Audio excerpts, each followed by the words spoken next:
محبت کے ساتھ اپنی اور ساری کائنات کے مرکز عقیدت صبح کائنات کے شمس الضحیٰ، شام کائنات کے بدر الدجا،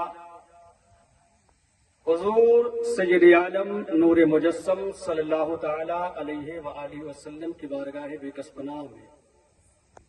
ہدیہ درود نشاور کریں اور جھوم جھوم کر بآواز بلند پڑھیں اللہم صلی علی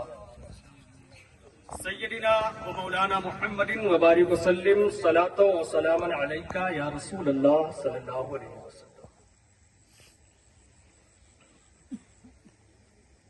محترم بزرگوں اور دوستوں، آج کی یہ بابرکت تقریب شادی خانہ آبادی کے مبارک موقع پر رچائی اور بسائی گئی ہے۔ اس لیے ہماری اور آپ کی یہ ذمہ داری بنتی ہے کہ ہم اور آپ شادی کے احکام و مسائل کو جانیں، اور اگر نہ جانتے ہوں تو علم والوں سے پوچھ کر کے جانیں۔ اسی بات کا حکم ہمیں ہمارے رب نے بھی دیا ہے اور ہمارے رب کے محبوب حضور سید عالم صلی اللہ تعالی علیہ وآلہ وسلم نے بھی دیا ہے۔ قرآن مجید فرقان حمید میں خدائے وحدہ لا شریک ارشاد فرماتا ہے فاسألوا اہل الذکر ان کنتم لا تعلمون، کہ اگر تم نہیں جانتے ہو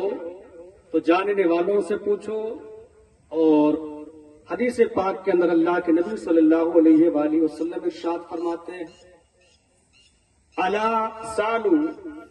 اذ لم يعلموا فانما شفاء العی السؤال، کہ اگر نہیں جانتے ہو تو کیوں نہیں پوچھتے؟ پوچھو اور پوچھ کر کے معلومات حاصل کرو، اس لیے کہ جہالت کی بیماری کا علاج پوچھنے ہی میں۔ اس لیے یہ شادی کا موقع ہے اور ہر صاحب ایمان کے لیے ضروری ہے کہ وہ شادی کے بارے میں یہ جانے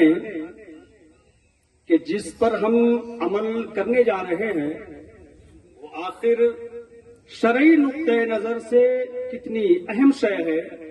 اور شریعت کی نگاہ میں اس کی اہمیت کیا ہے۔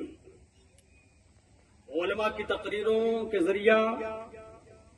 بارہا آپ نے سنا بھی ہوگا کہ شادی انبیاء کرام علیہم الصلاۃ والتسلیم اور خود حضور سید عالم نور مجسم صلی اللہ تعالی علیہ وآلہ وسلم کی سنت ہے۔ حدیث رسول پڑھنے والے لوگ جانتے ہیں اور خود آقا کریم صلی اللہ علیہ وآلہ وسلم کا قول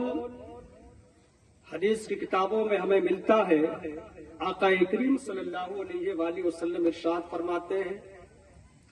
اربع من سنن المرسلین الحیاء والتعطر والسواک والنکاح، کہ چار چیزیں ایسی ہیں جو انبیاء کرام علیہم الصلاۃ والتسلیم کی سنتوں میں سے ہے۔ ان میں سے پہلی چیز ہے حیا، دوسری چیز ہے خوشبو لگانا، اور تیسری چیز ہے مسواک کرنا، اور چوتھی چیز ہے نکاح کرنا۔ یعنی نکاح انبیاء کرام کی سنت ہے اور خود ہمارے اور آپ کے نبی اور ساری کائنات کے نبی حضور اکرم صلی اللہ علیہ وآلہ وسلم کی بھی سنت ہے۔ شادی جسے ہم نکاح بھی کہہ سکتے ہیں، دوسری زبان میں اور بھی اس کے الگ الگ نام ہیں، یہ بابرکت عمل ہے کہ جب انسان اس عظیم سنت پر عمل پیرا ہو جایا کرتا ہے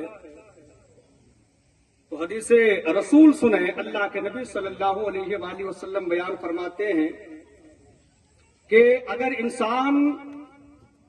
شادی کر لے، نکاح کر لے، تو یہ وہ بابرکت عمل ہے، یہ انبیاء کرام علیہم کی وہ عظیم سنت ہے کہ جس سے انسان کی نگاہ بھی گناہوں سے محفوظ ہو جایا کرتی ہے اور اس کی شرمگاہ بھی گناہوں سے محفوظ ہو جایا کرتی ہے۔ حدیث پاک کے اندر اللہ کے نبی صلی اللہ علیہ وآلہ وسلم ارشاد فرماتے ہیں، یا معشر الشباب من استطاع منکم الباءۃ فلیتزوج فإنہ اغض للبصر واحسن للفرج۔ اے جوانوں کی جماعت، اگر تم میں کوئی نکاح کی استطاعت رکھتا ہو تو اس کے لیے لازم و ضروری ہے کہ وہ نکاح کر لے، اس لیے کہ نکاح وہ پاکیزہ عمل ہے، نکاح وہ بابرکت عمل ہے کہ جب انسان اس پر عمل پیرا ہو جایا کرتا ہے تو اس کی نگاہ بھی گناہوں سے محفوظ ہو جایا کرتی ہے اور اس کی شرمگاہ بھی گناہوں سے محفوظ ہو جایا کرتی ہے۔ پیارے، اس لیے ضروری ہے کہ ہم یہ سمجھیں کہ نکاح کیا ہے، شادی بیواہ جو ہم کہتے ہیں اس کی اہمیت شریعت کے اندر کتنی ہے۔ اور دیکھو، اللہ کے نبی صلی اللہ علیہ وآلہ وسلم کی حدیث ہمیں بتاتی ہے، آقا کریم صلی اللہ علیہ وآلہ وسلم، آج ہمارا اور آپ کا یہ ذہن بن چکا ہے اور ہمیں آپ یہ سمجھتے ہیں کہ شادیوں میں اخراجات زیادہ ہوتے ہیں، خرچ زیادہ ہوتا ہے، لیکن اللہ کے رسول صلی اللہ علیہ وآلہ وسلم کی حدیث سنیں اور شریعت کا فرمان نگاہوں کے سامنے رکھیں، تب آپ کو اندازہ ہوگا کہ نکاح سے انسان کی روزی گھٹتی نہیں ہے، بڑھتی ہے۔ اللہ کے نبی صلی اللہ علیہ وآلہ وسلم ارشاد فرماتے ہیں، تزوجوا النساء فإنهن یأتین بالمال۔